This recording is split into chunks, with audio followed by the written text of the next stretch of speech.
नमस्कार शेतकरी मित्रांनो, गाव आणि शेती या आपल्या शेतीविषयक यूट्यूब चॅनलवरती आपलं सर्वांचं स्वागत आहे. शेतकरी मित्रांनो, आज तारीख 31 डिसेंबर 2026 आणि आज राजमापिकाचे बाजारभाव हे कशा पद्धतीने आहेत, बाजारभावामध्ये हालचाली आपल्याला पाहायला मिळत आहेत का, मग त्याची विक्री कधी केली पाहिजे, कुन्नी लालचा बाजारभाव हा डिक्लेअर झाला आहे, याविषयी सविस्तर माहिती आज या व्हिडिओमध्ये आपण पाहणार आहोत. त्यामुळे व्हिडिओ हा आपला शेवटपर्यंत नक्की पहा. शेतकरी मित्रांनो, मागील 8 दिवसामध्ये ज्या पद्धतीने बाजारभाव आपल्याला पाहायला मिळत आहेत त्याच्यावर जर विचार केला आपण तर बाजारभाव हे वाढण्याची शक्यता आपल्याला खूप कमी प्रमाणात आता पाहायला मिळते. कारण की 26 जानेवारीनंतर बाजारभाव वाढण्याची शक्यता होती, परंतु आज तारीख जे विचारात घेतली आपण तर 31 तारीख आहे आणि आणखी बाजारभावामध्ये रुपयाचा देखील आपल्याला फरक हा दिसत नाही. तर मग सुरुवातीला आपण पाहूत की कशा पद्धतीने बाजारभाव आहेत आणि बाकीच्या प्रश्नाचे उत्तरं नंतर पुढं बघूत. तर सर्वात प्रथम जर आपण विचार केला वरुण या व्हरायटीचा बाजारभाव, तर वरुण या व्हरायटीला बाजारभाव साधारणपणे 6,500 रुपये ते 6,800 रुपये प्रति क्विंटल या प्रमाणामध्ये आपल्याला बाजारभाव हा पाहायला मिळतो आहे.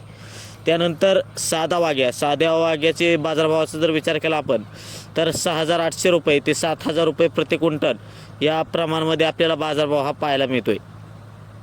ब्राझील वाघ्याचा जर आपण विचार केला तर साधारणपणे 7,800 रुपये ते 8,000 रुपये प्रति क्विंटल या प्रमाणामध्ये ब्राझील वाघ्याचे भाव हे आपल्याला पाहायला मिळत आहेत. तर आत्ता आला महत्त्वाचा प्रश्न, कुन्नी लालचा बाजारभाव डिक्लेअर झाला आहे, मग किती बाजारभाव आहे, तर 7,000 रुपये प्रति क्विंटल हा बाजारभाव आपल्याला कुन्नी लाल या व्हरायटीला मिळतो आहे. गेल्या वर्षी साधारणपणे 10,000च्या वरती हा आपल्याला बाजारभाव कुन्नी लाल या व्हरायटीला पाहायला मिळाला होता, परंतु ह्या वर्षी आणखी बाजारभाव आपल्याला पाहायला मिळत नाही. नंतर वाढतील न वाढतील हा एक वेगळा प्रश्न आहे, परंतु आत्ताचा जर बाजारभावाचा विचार केला तर अशा पद्धतीने बाजारभाव हे आपल्याला पाहायला मिळत आहेत. मग आता शेतकऱ्यांसमोर एक प्रश्न निर्माण झाला आहे, तर त्याची विक्री ही केली पाहिजे की आपण थांबलं पाहिजे. शेतकरी मित्रांनो, आणखी बाजारभाव वाढण्याची शक्यता नाही, कारण की शेवटच्या स्टेजमध्ये ज्यावेळेस आपल्या भागामधील बाहेरराज्यातून व्यापारी येत असतात त्या व्यापाऱ्याने जर माल पूर्णपणे उचलला तर त्यानंतर बाजारभाव खूप कमी प्रमाणात आपल्याला पाहायला मिळत असतात, त्या जेणे की नंतर व्यापारी हे माल नेण्यासाठी येत नाहीत, त्यामुळे लोकल जे व्यापारी आहेत ते बाजारभाव हे कमी करतात. तर शेतकरी मित्रांनो, आपल्या भागामध्ये कशा पद्धतीने बाजारभाव आहेत आम्हाला कमेंट्समध्ये नक्की सांगा.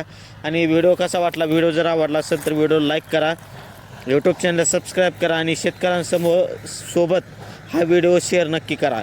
तर धन्यवाद.